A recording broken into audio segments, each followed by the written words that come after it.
तो आज के हम इस लेक्चर में प्रीवियस ईयर 2018 का क्वेश्चन देखेंगे। तो पिछले लेक्चर में हम 2019 का डिस्कशन कर लिए थे, अब 2018 का देखेंगे। इसी तरह से करते करते 2004 तक का देखेंगे, तो आप लोग प्लीज़ लास्ट तक देखिए। चलिए, पहला क्वेश्चन है कि electric field at point near an infinite thin sheet of charge conductor. मतलब इलेक्ट्रिक फील्ड बताना है इन्फानाइट शीट के लिए, समझ रहे हैं? तो इसका क्या होगा, तो हम लोग जानते हैं इसका ऑलरेडी हम फार्मूला कैलकुलेट करके ड्राइव करके लाए थे। इसका आंसर कौन सा हो जाएगा? आंसर सी हो जाएगा। कौन सा हो जाएगा? Answer C. तो चलिए, आंसर हो गया सी। नेक्स्ट क्वेश्चन है कि two capacitor C1 2 microfarad C2 4 microfarad connected in series. कह रहा है दो कैपेसिटर C1 C2 कनेक्ट है किसमें? सीरीज में, और पोटेंशियल डिफरेंस जो है वह है 1200 वोल्ट सप्लाइड अक्रॉस इट। तब पोटेंशियल डिफरेंस बताना है 2 माइक्रोफैराड के क्रॉस। तब चलिए, हम लोग जानते हैं कि हमको निकालना है 2 में, यानी C1 में निकालना है। C1 के क्रॉस निकालना है वोल्टेज, और दोनों किस में लगा हुआ है? सीरीज में। इस तरह का है, दोनों किस में लगा हुआ है? C1 C2 दोनों लगा है सीरीज में, और कितना से? V वोल्ट से सप्लाई है। तो इसके क्रॉस जो वोल्टेज होगा उसका जनरल फॉर्मूला जो होता है वो क्या लिखते हैं? V1 इज इक्वल टू, क्या कीजिएगा, टोटल जो वोल्ट होगा उसको क्या कीजिएगा? C1 प्लस C2 से डिवाइड कर दीजिएगा। अगर V1 में निकालना है तो क्या कीजिएगा आप, क्योंकि हम लोग जानते हैं Q इक्वल टू क्या होता है? CV। तो जो V होगा वो इन्वर्सली प्रोपोर्शनल क्या होता है? C का। तो अगर V1 में निकालना है तो किससे मल्टीप्लाई कर देंगे? C2 से। तो यहाँ से क्या आ जाएगा? 1200 डिवाइडेड बाई 2 और 4 और 2 6 और इंटू किस में निकालना है? पहिलका में। तो किससे मल्टीप्लाई करेंगे? दूसरा का से, यानी कितना हो जाएगा? यहाँ से कीजिएगा तो हो जाएगा 2, 2 से कीजिएगा 4 तो कितना हो जाएगा? 800। यानी ऑप्शन कौन सा हो जाएगा? Option C. चलिए, तो नेक्स्ट क्वेश्चन है, इस फिगर में दिया हुआ, इस तरह से फिगर डायग्राम दिया हुआ ऑलरेडी। हमको बताना क्या है कि नेट फोर्स जो है, नेट फोर्स बताना है कि if net force on charge Q is zero. अगर कह रहा है कि अगर चार्ज पे, इस पे जो है फोर्स क्या है? जीरो है। जो फोर्स लग रहा है क्या है? जीरो है। तो देन बड़का Q बाई छोटका Q का वैल्यू क्या होगा, इसका वैल्यू बताना है। तो कैसे हम निकालेंगे? तो पहले तो इस पर फोर्स निकालेंगे, तो ये भी Q है और ये भी Q है। तो इसके कारण क्या होगा? रिपेल, यानी फोर्स का डायरेक्शन इधर हो जाएगा। इसको मान लीजिए हम F मान रहे हैं, और इस चार्ज के ये भी प्लस, तो इसके कारण इधर होगा, और इसके कारण क्या होगा? इधर होगा। तो ये होगा F1, और इसको मान लिए क्या? F1। तो देखिए F1 का जो वैल्यू होगा वो F1 का वैल्यू क्या आ जाएगा? के बड़का Q इंटू छोटका Q डिवाइडेड बाई R का स्क्वायर। और F का जो वैल्यू होगा वो क्या लिखिएगा? बड़का Q इंटू बड़का Q के Q1 Q2 यानी Q स्क्वायर डिवाइडेड बाई इसके बीच का गैप, यानी ये R है और ये R है, तो ये कितना हो जाएगा? R√2 Pythagoras. इसको होल स्क्वायर कीजिएगा तो यहाँ से आपका आ जाएगा 2R स्क्वायर। तो यहाँ से इस तरह से मेरा आ गया क्या? ये आ गया मेरा किसका फॉर्मूला? यहाँ से जब देख रहे हैं तो ये फॉर्मूला आ गया आपका नेट, ये आपका फोर्स आ गया। अब नेट फोर्स हमको निकालेंगे तो देखिए एक वेक्टर इधर है, एक वेक्टर इधर है, तो ये दोनों इक्वल है, तो इसका रिजल्टेंट इधर से जाएगा, और ऑलरेडी ये F जो है उधर ही है। तो क्या होगा? तो अब क्या करते हैं, इसका पहले रिजल्टेंट निकालते हैं। तो रिजल्टेंट कितना हो जाएगा? नेट F इक्वल टू कितना हो जाएगा?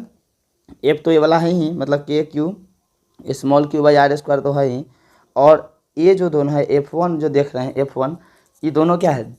ये दोनों एक दूसरे पर परपेंडिकुलर है। तो हम लोग जानते हैं कि जब दो वेक्टर एक दूसरे पर परपेंडिकुलर होता है क्या होता है? A square plus B square. ये रिजल्टेंट का फॉर्मूला होता है। ये दोनों आपस में क्या है? बराबर। तो इससे क्या निकल जाएगा? F1√2, यानी क्या हो जाएगा? F1 तो ये हो गया, इंटू क्या कर देंगे? √2। तो ये हो गया इस दोनों का रिजल्टेंट, अब plus KQ square upon 2R square, और इसको क्या कर देंगे हम? 0 के बराबर। तो जैसे ही 0 के बराबर कीजिएगा, ये वो Q से वो Q कट जाएगा, K से K कट जाएगा, यहाँ R स्क्वायर से R स्क्वायर कट जाएगा। एक तरफ जब ले जाइएगा तो क्या आ जाएगा मेरा? बड़का Q अब बाई छोटका Q इक्वल टू इधर हो जाएगा आपका कितना? √2 इंटू क्या हो जाएगा आपका? इंटू 2। इस तरह से √Q बाई D इंटू क्या आ जाएगा? तो यानी ऑप्शन कौन सा आ जाएगा? Option B. चलिए नेक्स्ट क्वेश्चन है, when body is charge its mass. तो कह रहा है कि अगर बॉडी को हम जब चार्ज कर देते हैं तो क्या होगा? हम लोग जानते हैं कि कोई बॉडी को चार्ज करने से हो सकता है कि वो पॉजिटिवली चार्ज हो गया होगा या नेगेटिवली हो गया हो। तो यहाँ पे ये फिक्स नहीं किया कि पॉजिटिव बना कि नेगेटिव बना, बोला कि कोई बॉडी को चार्ज कर दिया तो हो सकता है पॉजिटिव हो जाए, पॉजिटिव होगा तो हो सकता है उसका मास घटिए जाएगा, और नेगेटिव होगा तो मास क्या स्लाइटली थोड़ा सा क्या हो जाएगा? इंक्रीज कर जाएगा। तो इसलिए मे भी क्या हो जाएगा? इंक्रीज, और मे भी डिक्रीज। ऑप्शन कौन सा हो जाएगा? नेक्स्ट क्वेश्चन है, the electric potential due to small electric dipole at the large distance r from the centre of dipole is proportional to. देखिए कह रहा है कि बताना है पोटेंशियल, बताना है लार्ज डिस्टेंस पे, ठीक ना, जो किसी समझ रहे हैं, यहाँ पे बताना है कि कहाँ से सेंट्रल से बताना है कि किसके प्रोपोर्शनल होता है। तो हम लोग पढ़े हैं कि इलेक्ट्रिक पोटेंशियल जो होता है वो क्या होता है, वो पोटेंशियल जो हम लोग लिखते थे इलेक्ट्रिक पोटेंशियल जो क्या लिखते थे हम लोग के पी बाई आर स्क्वायर होता था, नीचे किसके प्रोपोर्शनल 1/r²। ऑप्शन कौन सा आ जाएगा, सी। कह रहा है कि minimum number of capacitor 2 microfarad is required to obtain a capacitance 5 microfarad. कह रहा है कि 2 माइक्रोफैराड का क्या को कैपेसिटर हमको लगाना पड़ेगा कम से कम, कि जिसका इक्विवेलेंट कितना आ जाए 5, जिसका इक्विवेलेंट कितना आ जाए। तो देखिए तो कह रहा है कि मिनिमम यहाँ पे जो बोल रहा है, मिनिमम नंबर जो बोल रहा है, तो मिनिमम नंबर क्या हो जाएगा, मिनिमम नंबर जो आप देख रहे हैं, तो मिनिमम क्या को लगेगा। तो देखिए यहाँ पे 5 माइक्रोफैराड बनाने के लिए हमको मिनिमम लगाना होगा 4, मिनिमम कितना लगाना होगा 4, यानी हमको मिनिमम जो चाहिए वो मिनिमम कितना चाहिए 4। कैसे, तो देखिए अगर हम लगा दें, जब हमको 5 इक्विवेलेंट पुराना है, यानी हमको 2 लगाना होगा किसमें, पैरेलल में। अगर 2 हम पैरेलल में लगाते हैं, 2 लगा दिए हम किसमें, पैरेलल में। अगर 2 माइक्रोफैराड का ये भी है, 2 माइक्रोफैराड का ये भी है, तो ये कितना हो जाएगा 4, और 2 किस में लगा देंगे हम, सीरीज में। 2 और 2 कितना हो गया 4 हो गया, हमको पुराना है 5, और ये 2 किस में, सीरीज में। तो सीरीज में हम लोग जानते हैं कि दोनों का प्रोडक्ट दोनों का सम, यानी 2 + 2 कितना 4, यानी कितना हो गया 1। तो 1 और ये कितना हो गया 4, तो कितना आ जाएगा 5। तो इसलिए कितना नंबर लगाना होगा, 1, 2 कैपेसिटर, 1 3 और 1 4, यानी मिनिमम कितना चाहिए हमको 4 चाहिए। चलिए नेक्स्ट जो क्वेश्चन है, जो नेक्स्ट क्वेश्चन कह रहा है कि specific resistance of conductor increase with, conductor का बोल रहा है स्पेसिफिक रेसिस्टेंस। हम लोग जानते हैं नहीं, रेसिस्टिविटी के बारे में बोल रहा है, रेसिस्टिविटी के बारे में बोल रहा है कि क्या होगा किसका, कंडक्टर के केस में। तो कंडक्टर का हम लोग जानते हैं कि रेसिस्टिविटी का क्या होता है, कंडक्टर में होता है कि अगर हम टेम्परेचर को बढ़ाते हैं तो रेसिस्टेंस भी क्या हो जाता है, बढ़ जाता है, यानी रेसिस्टिविटी भी क्या हो जाता है, बढ़ता। वही कह रहा है रेसिस्टेंस इंक्रीज कर गया कब, जब टेम्परेचर को क्या करेंगे, बढ़ा देंगे। यानी ऑप्शन कौन सा आ जाएगा, एस। 8 नंबर कह रहा है कि ड्रिफ्ट वेलोसिटी दिया हुआ है, इलेक्ट्रिक फील्ड दिया हुआ है, तो बताना है कि उसमें क्या रिलेशन है। तो हम लोग पढ़े हैं वी डी इक्वल टू क्या होता है, बड़का ई छोटका ई इंटू बड़का ई डिवाइडेड बाई, जब इस तरह से हम लोग देखे हैं टाउ और डिवाइडेड बाई क्या लिखते हैं हम लोग, एम, इस तरह से। तो यहाँ से मेरा जो देख रहे हैं कि वी डी जो हो गया डायरेक्टली प्रोपोर्शनल टू किसका हो गया, इलेक्ट्रिक फील्ड, यानी कौन सा option, option B.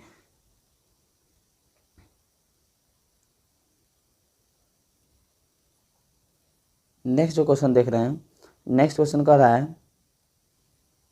Next question कह रहा है कि a charge q move in a region of electric field और मैग्नेटिक फील्ड। कैसा रीजन है जहाँ पे इलेक्ट्रिक फील्ड भी है और मैग्नेटिक फील्ड भी है, दोनों है, तो फोर्स उस पर क्या लगे। हम लोग जानते हैं कि इलेक्ट्रिक फील्ड के इलेक्ट्रिक फील्ड के कारण क्या लगे, इलेक्ट्रिक फोर्स कितना Q इंटू ई, इलेक्ट्रिक फोर्स Q इंटू ई, यहाँ से इतना लग जाएगा। मैग्नेटिक फोर्स कितना लग जाएगा, Q into V cross B। अब दोनों को वेक्टर फॉर्म में क्या करना है, ऐड कर देना है। यहाँ से आ जाएगा कौन सा ऑप्शन, ऑप्शन सी, यानी ऑप्शन कौन सा आ जाएगा, ऑप्शन सी। तो इस तरह से हम लोग क्या करेंगे, निकाल लेंगे ऑप्शन, ऑप्शन इस तरह से हम लोग क्या कर सकते हैं, निकाल सकते हैं।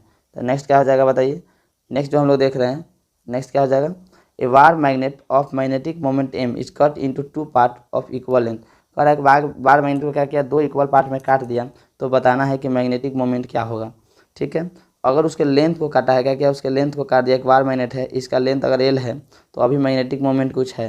मैग्नेटिक मोमेंट क्या होता है, मैग्नेटिक स्ट्रेंथ इंटू उसका क्या होता है, लेंथ। तो यहाँ पे अगर काटेगा तो इसका लेंथ क्या हो जाएगा, आधा, लेंथ क्या हो जाएगा आधा, लेकिन स्ट्रेंथ जो है वो प्लस एम और माइनस एम ही रहेगा, सिर्फ क्या होगा आधा हो जाएगा, यानी L/2 हो जाएगा।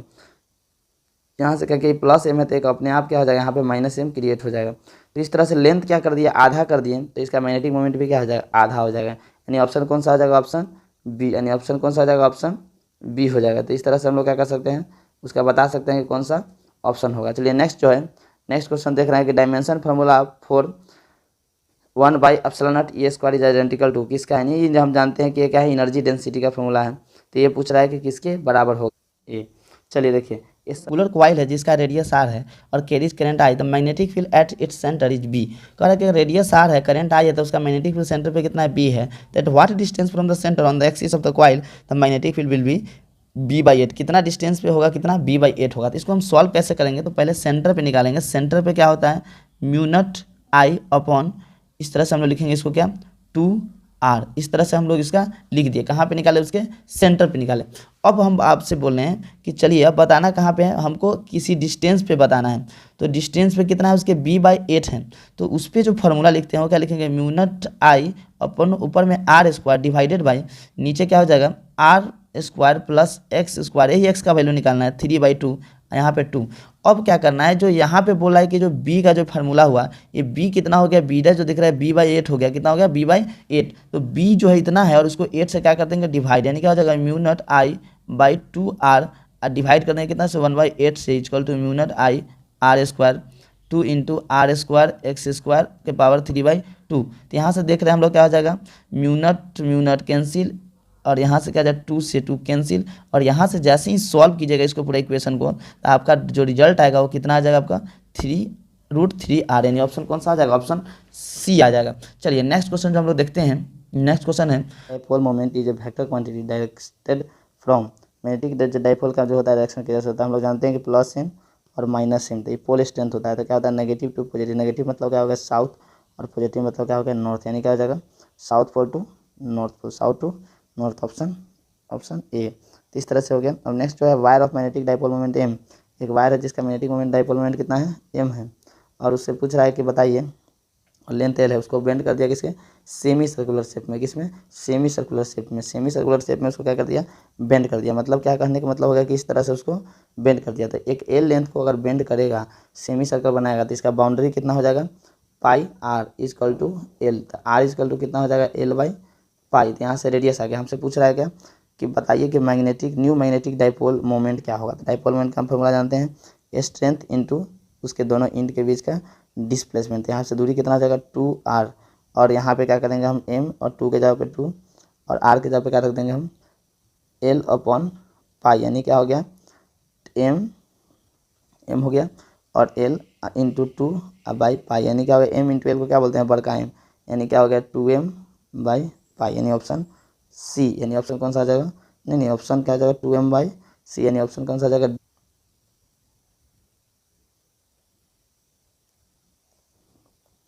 कराइए क्लोज सर्किट। जो सर्किट है कैसा है क्लोज है, सर्किट कैसा है क्लोज है। तो इसमें बताना है कि क्लोज सर्किट जो रेसिस्टेंस के अक्रॉस कितना वाट है इतना वाट, लिंक फ्लक्स वेरीज विथ इतना तो इतना, फ्लक्स क्या कर रहा है वेरी कर रहा है, तो करंट बताना है, क्या बताना है करंट। तो हम लोग क्या करें यहाँ से ईएमएफ निकालेंगे। तो ईएमएफ क्या होता है -d∅/dt। तो यहाँ से जैसे ही इसको डिफ्रेंशिएट कीजिएगा तो ईएमएफ आएगा कितना आ जाएगा 12t -5, 12t -5 पावर बगल में आएगा, तो क्या हो जाएगा 12t -5t का क्या हो जाएगा 5। तो यहाँ क्या आ गया मेरा E इक्वल टू 12, और टाइम के जगह पे कितना होगा 0.25 इन -5। तो यहाँ से जैसे ही कैलकुलेट कीजिएगा तो ये कितना हो जाएगा 4, यानी कितना हो गया 3, यानी कितना हो गया 4 यानी 3, 3 में से घटेगा तो -2, यानी कितना हो गया 2 वोल्ट, यानी ईएमएफ जो है आएगा कितना 2 वोल्ट। अब हमको निकालना है आई, कि आई क्या होगा, पावर दिया है, तो पावर क्या होता है ईएमएफ इंटू आई, तो पावर कितना है 110 वाट, और यहाँ पे क्या हो गया वोल्टेज के जगह पे कितना रखेंगे 2 इंटू आई, तो आई कितना हो गया 5। तो इसका आंसर कितना होगा 5 एम्पेयर, शायद इसमें आंसर में है भी नहीं, तो देख लेंगे इसको जो भी है। In AC circuit the current और वोल्टेज इतना, एसी सर्किट में वोल्टेज और करंट का इक्वेशन दे दिया है। हमको बोला है पावर लॉस का फॉर्मूला का, तो पावर लॉस का हम फॉर्मूला पढ़े हैं IRMS VRMS into cos∅। cos∅ क्या है एवरेज करंट, एवरेज यानी फेज डिफरेंस क्या है फेज डिफरेंस। तो फेज डिफरेंस कैसे निकालेंगे cos∅, यहाँ पे क्या है sin∅, यानी cos और sin, यानी दोनों में अंतर कितना है फेज का 90 डिग्री का। फेज का 90 डिग्री का कैसे हुआ, तो cos है एक sin, कितना क्या 90 डिग्री का। तो यहाँ से cos 90 क्या हो जाएगा 0, यानी पावर का उसमें लॉस होगा ही नहीं, यानी कौन सा आ जाएगा ऑप्शन, ऑप्शन हो जाएगा ए। तो इस तरह से हम लोग क्या करेंगे ऑप्शन ए मार लेंगे ठीक, और नेक्स्ट देखेंगे। चलिए यहाँ से आंसर कौन सा आ जाएगा ऑप्शन डी, यानी ऑप्शन कौन सा आ जाएगा डी। नेक्स्ट कह रहा है एनर्जी ऑफ इलेक्ट्रोमैग्नेटिक रेडिएशन जितना है and the related the region of the, कौन सा रीजन हो जाएगा, तो इसमें क्या हो जाएगा इंफ्रारेड, कौन सा इंफ्रा। क्वेश्चन है, क्वेश्चन जो हम लोग देख रहे हैं वो क्वेश्चन है कि इसमें बताना है कि energy of electromagnetic radiation is इतना, this radiation is related to the region of spectrum, क्या होता है इंफ्रारेड, यानी D. Image form by object lens of a compound microscope is, compound microscope में बताना है जो ऑब्जेक्ट लेंस जो बनाता है उसका इमेज, वो इमेज कैसा बनता है। तो ऑप्शन कौन सा हो जाएगा रियल और लार्ज, यानी ऑप्शन हो जाएगा आपका सी। एक कॉन्वेक्स लेंस जो भी एक डिप्ट इन लिक्विड, एक लिक्विड में कॉन्वेक्स लेंस को डाल दिया, whose refractive index is equal to refractive index of material of lens, तब फोकल लेंथ क्या हो जाती है। इसमें देखिए हम लोग जानते हैं कि 1/f इक्वल टू होता है μ2 - μ1 अपॉन μ1, और इसके ब्रैकेट में कुछ टर्म होता है 1/r1 और -1/r2, दोनों अगर आपस में बराबर हो जाएगा तो सब्ट्रैक्ट करेंगे तो क्या हो जाएगा, ऑल ओवर जीरो हो जाएगा, यानी क्या हो जाएगा जीरो। तो f इक्वल टू क्या हो जाएगा 1/0, यानी क्या हो जाएगा इन्फिनिटी, क्या हो जाएगा इन्फिनिटी, यानी क्या हो जाएगा बिकम इन्फिनाइट, यानी ऑप्शन बी कह रहा है।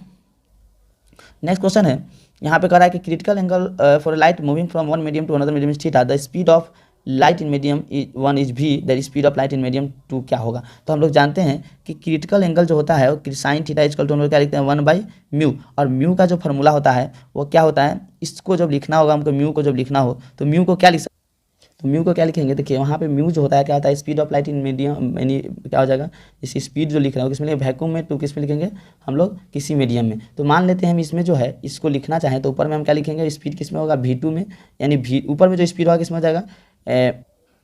तो नेक्स्ट है इस तरह से भी हम लिख सकते हैं कि इसको हम लिख सकते हैं क्या लिख सकते हैं v2 लिख सकते हैं, और ऊपर में क्या हो जाएगा यानी v लिख देंगे, यानी क्या हो जाएगा v2 जब निकालना हो तो v2 क्या हो जाएगा v/sin थीटा, यानी ऑप्शन कौन सा हो जाएगा ऑप्शन बी। चलिए मैग्नीफाइंग जो भी है ग्लास है जिसको यूज कर रहे हैं हम लोग fix subject at distance 1 inch if it produce a erect image 5 times magnified it's focal length should be. तो फोकल लेंथ बताना है, फोकल लेंथ क्या होगा। तो यहाँ पे दे दिया हुआ है क्या उसका ऑब्जेक्ट जो है आपका जो क्या है ऑब्जेक्ट को क्या किया है कि एक फिक्स डिस्टेंस पे रखा है, मतलब ऑब्जेक्ट डिस्टेंस दे दिया है 1 इंच और कह रहा है कि उसका प्रोड्यूस कर रहा है 5 टाइम्स ऑफ मैग्नीफाइंग, मतलब मैग्नीफिकेशन दे दिया कितना 5। तो हम लोग जानते हैं कि क्या होता है आपका जो इसका लिखिएगा तो आप क्या लिखिएगा इसको v/u इस तरह से, तो u दे दिया हुआ है, v निकाल लेंगे यहाँ से, उसके बाद हम क्या करेंगे फोकल लेंथ निकाल लेंगे, कौन फॉर्मूला है 1/f इक्वल टू 1/b, क्या है आपका लेंस है ना, it's erect image of magnified the focal length of should be. चलिए कोई बात नहीं है, ये सीधे क्या कीजिए मिरर फॉर्मूला लगा के यहाँ से निकाल लीजिए, यहाँ से डायरेक्ट निकाल लीजिएगा। Which of the flowing phenomena taken place when the monochromatic light is incident on prism, जब बताना है कि जब कोई मोनोक्रोमैटिक लाइट इंसिडेंट होता है प्रिज्म में तो उस फिनोमेना को क्या बोलते हैं। तो अंदर में देखिएगा तो डिस्पर्सन भी होता है, डेविएशन भी होता है, और यहाँ पर देखा जाए तो डिस्पर्सन तो होगा नहीं, 7 कलर यहाँ पे क्या बोला जिससे कह रहा है कि कोई मोनोक्रोमैटिक लाइट इंसिडेंट होता है प्रिज्म पे तो क्या हो जाता है उसका वह डिस्पर्स कर, यानी ऑप्शन कौन सा हो जाएगा यहाँ पे, ये ऑप्शन ए हो जाएगा, यानी 7 कलर में टूट जाएगा। Optical fibre of communication is based on the flowing phenomena, optical fibre किस पे काम करता था TIR पे, total internal. The value of maximum amplitude produce due to the interference of 2 wave is given as, इस तरह से दिया हुआ था एम्पलीट्यूड बताना है। तो देखना एम्पलीट्यूड का फॉर्मूला बताए थे हम लोग क्या होता है √A1 का स्क्वायर प्लस A2 का square plus 2A1 A2 cos phi, यानी फाई क्या है फेज डिफरेंस, दोनों में फेज डिफरेंस हम देखेंगे क्या है, ये साइन में है ये क्या है कॉस में, तो पहले इसको साइन में करेंगे तो y2 इक्वल टू कितना हो जाएगा 3 साइन, और इसमें समथिंग प्लस आप ऐसे लिख सकते हैं थीटा। तो यहाँ पर देख रहे हैं 90 प्लस, यानी फेज डिफरेंस कितना होगा 90, तो कॉस 90 कितना होता है 0, यानी क्या हो जाएगी टोटल टर्म क्या हो जाएगा खत्म, यानी जब दो वेक्टर के बीच में एंगल 90 डिग्री रहता है तो उसका जो रिजल्टेंट जो होता है डायरेक्ट लिखते हैं A1 square plus A2 square. तो क्या A1 का वैल्यू दिया हुआ कितना 4 और A2 का वैल्यू कितना है 3, यानी 4 के स्क्वायर 16 और 3 के स्क्वायर 9, यानी कितना हो गया √25, यानी क्या हो जाएगा यहाँ पे आंसर क्या हो जाएगा यानी हो जाएगा 5, यानी ऑप्शन कौन सा हो जाएगा ऑप्शन बी। इस तरह से क्या हो जाएगा ऑप्शन बी हो जाएगा। नेक्स्ट जो क्वेश्चन देख रहे हैं नेक्स्ट क्वेश्चन है phase difference phi is related to path difference del x, phi के टर्म बताना है फेज डिफरेंस, ठीक ना, इसको डेल एक्स बताना है फेज डिफरेंस के टर्म में, तो इसको हम क्या लिखते हैं λ/2π i इंटू फाई, इस तरह से पाथ लेंथ को जो हम लोग लिखते हैं ऑप्शन यानी ऑप्शन सी हो जाएगा, ऑप्शन कौन सा यानी ऑप्शन सी। चलिए नेक्स्ट जो है resolving power of human I is, human जो आई है उसका रिजॉल्विंग पावर कितना होता है, तो इसको हम लिख दिए रिजॉल्विंग पावर क्या हो जाएगा आपका 1, इसका 1 मिनट क्या हो जाएगा 1, यानी ऑप्शन 1, यानी बोला है the particle of mass m and charge q is accelerate from the potential v, the de Broglie wavelength क्या होगा, तो डी ब्रॉगली वेवलेंथ का फॉर्मूला बताना है कि क्या होगा। तो इसका जो फॉर्मूला लिखते हैं तो फॉर्मूला क्या हो जाएगा h/2, यहाँ पे जो लिखिएगा क्या लिखिएगा 2qmv, यानी ऑप्शन कौन सा हो जाएगा ऑप्शन यहाँ पे हो जाएगा C. The number of photon present the number of photon of frequency इतना इन रेडिएशन ऑफ इतना जूल विल बी, पूछ रहा है हमको फ्रीक्वेंसी दे दिया एनर्जी दे दिया, ठीक है, हमसे पूछ रहा है कि बताइए कितना फोटोन निकलेगा, तो हम लोग लगा देंगे formula E equal to NH mu, यहाँ पे H रख देंगे प्लैंक कांस्टेंट, F क्या रख यहाँ म्यू रख देंगे फ्रीक्वेंसी, और E क्या रख देंगे एनर्जी, और यहाँ से N हम लोग क्या कर लेंगे निकाल लेंगे। चलिए तो इसको सॉल्व कर लीजिएगा, सॉल्व करके इसका कमेंट बॉक्स में इसका आंसर जरूर दीजिएगा आप लोग। तो नेक्स्ट क्वेश्चन है कि minimum angular momentum of electron in hydrogen atom will B, कितना होगा, तो यानी क्या हो जाएगा N का वैल्यू, उसमें देखिए N1 लिख देंगे, यहाँ पे लिख देंगे कौन सा ऑप्शन हो जाएगा ऑप्शन डी 2πh। अब कह रहा है कि atomic number and mass number of spectrum are Z and A respectively, the number of neutron in the atom will be, neutron पूछ रहा है, देखिए उसका ये दे दिया एटॉमिक मास दे दिया और ये दे दिया उसका एटॉमिक नंबर दे दिया, तो न्यूट्रॉन पूछ रहा है atomic mass minus number of जो आपका क्या करिएगा नंबर ऑफ क्या कर देंगे हम लोग घटा देंगे उसके प्रोटॉन, यानी क्या हो जाएगा एटॉमिक नंबर को घटा देंगे एटॉमिक मास से, तो क्या जाएगा न्यूट्रॉन निकल, यानी ऑप्शन डी हो जाएगा। तो इसमें जो देख रहे हैं कौन सा क्वांटिटी रहता है, इसमें टोटल चार्ज होता है, क्या होता है, कंजर्व, यानी ऑप्शन कौन सा हो जाएगा, ए। कह रहा है कि मीनिंग ऑफ फैक्ट्स, जो फैक्ट्स का मीनिंग क्या होता है, तो ये देख रहे हैं आपका फैक्ट्स का क्या हो जाएगा। तो जो इसका क्वेश्चन जो है, in the if the current constant for, चलिए नेक्स्ट क्वेश्चन जो है बताना है meaning of fax is, fax का मीनिंग होता है फुल एक्सेस ट्रांसमिशन, यानी ऑप्शन ए हो जाएगा, ऑप्शन ए हो जाएगा। तो यहाँ पर देख रहे हैं semiconductor is cooled from T1 to T2, मतलब कूल किया तो यानी T1 ज़्यादा होगा, T2 क्या होगा कम, मतलब टेम्परेचर क्या कर दिया, घटा दिया, कूल कर दिया। तो रेसिस्टेंस का क्या हो जाता है, टेम्परेचर घटाते हैं तो सेमी कंडक्टर में रेसिस्टेंस क्या हो जाता है, बढ़ जाता है, यानी तो क्या टेम्परेचर घटा दिया तो रेसिस्टेंस क्या जब बढ़ जाएगा, तो यानी क्या हो जाएगा, इंक्रीज। ऑप्शन कौन सा आ जाएगा, A. If the current constant for जो भी transistor are alpha and beta, alpha beta current constant दिया हुआ है, तो बताना है कि क्या रिलेशन होता है, रिलेशन कौन सा सही हो जाएगा, ऑप्शन डी। बीटा का वैल्यू 1 से छोटा, अल्फा का वैल्यू 1 से बड़ा। यानी चलिए 35 जो क्वेश्चन था वो 35 का 35 क्वेश्चन हम लोग देख लिए। अब नेक्स्ट ईयर का हम लोग देखेंगे। आपको अगर नेक्स्ट ईयर देखना है तो इसके डिस्क्रिप्शन में जाएँ और वहाँ से देख लें, और प्लीज़ कॉमेंट करें कि आपको कैसा लगा। अगर कहीं प्रॉब्लम है तो आप जरूर कॉमेंट में लिखिए, नेक्स्ट लेक्चर में उसको हम क्या करेंगे, सॉल्व कर देंगे।